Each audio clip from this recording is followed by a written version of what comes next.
In this lecture, we will see about the array tool. So with the help of array, you can actually replicate any number of elements you want. So for that, what you can do is you can just simply go to modify, and here you will get this array command. Or what you can do is you can just simply type AR from your keyboard to activate that command. So what I will do is I will just simply select that, and after that I will just simply type AR from my keyboard.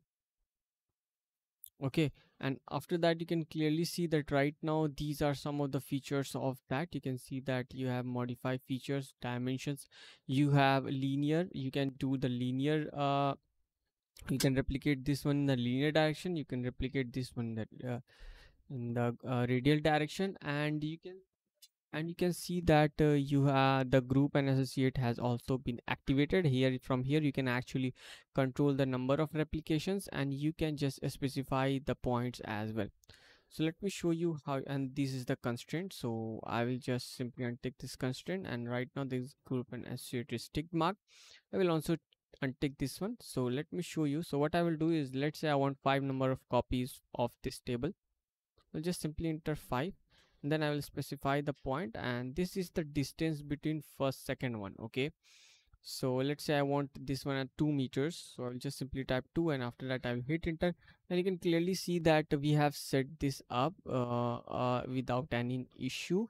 You can see that this is the distance between first and 2. So the distance between first and the this is the constant distance which is constant from this point to this point and from all of these regions.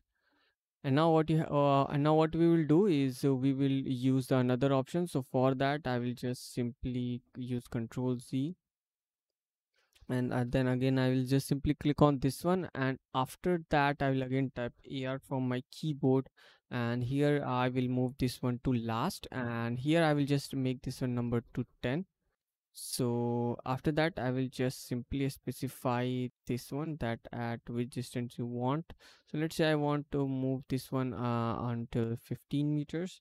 So after that I will just specify 15, and you can see in the 15 meters from 1 to 10 you will get all these numbers of tables.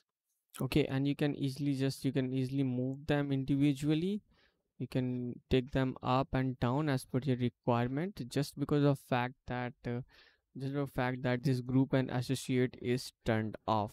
Okay, if you just simply turn on this one, in that case, so let me show you. If I just simply turn on this one, you can see that these are associated, and if you try to move this one, you can see that this was 2. Let me make more replications with this one. Yeah, okay, and I will make this one 5. Group and associate is activated, and I will make this one 2 second. Okay, I will move this one from second, so this is second, and you can see that we have successfully created these applications. And then let's see if you want to move this one. You can see if you try to move this one, it will move something like this. You can see, because just because the fact that these are associated. Okay, so let me use Control C. So if you want to do any kind of if you want the individual work, in that case you have to just simply untick the ungroup. Okay, let me show you another example of the rotation of the radial array. So for that, what I will do is I will just simply go to annotate, and here in the annotate I will simply go to detail line, and here in the detail line I will simply draw a circle just like this one. Okay, so I will reduce this one. I will make this one 10. Okay, and what I will do is I will just simply place a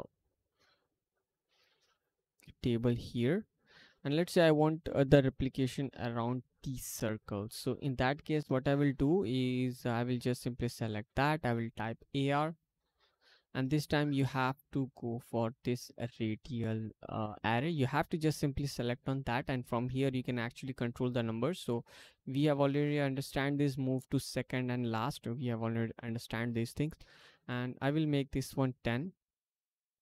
From here you can specify the number, from here you can specify the angle. Okay, so let's say I want this one as 45 degree. And after that, okay, let me press escape. Or from here you can actually set the center of rotation. So right now you can see that the center of rotation is this one, but I want to rotate this one. I want to set this as a center of rotation. In that case, all you need is just to simply take your mouse cursor to this region here which says center of rotation. All you need is just to simply click on that, and after that you just need to specify the center of rotation as the center of circle.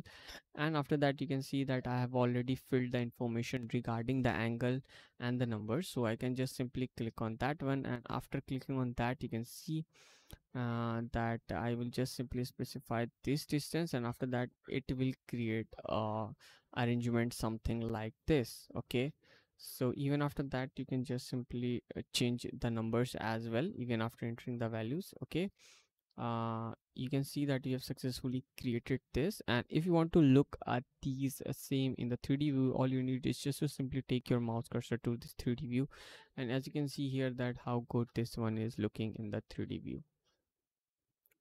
Okay, so if you look here you can see you can just, if you try to move this one, you can see that you can move this one because constraint are not satisfied. So you can just simply click on remove constraint. So we have removed the constraint. Again, if you type AR, you can see that the group and associated were activated. That's why it's told you to remove the constraint. Okay, here you can specify the angles and you can specify the numbers. So you already know about the linear array and as well as the radial array. So this is the end of this lecture.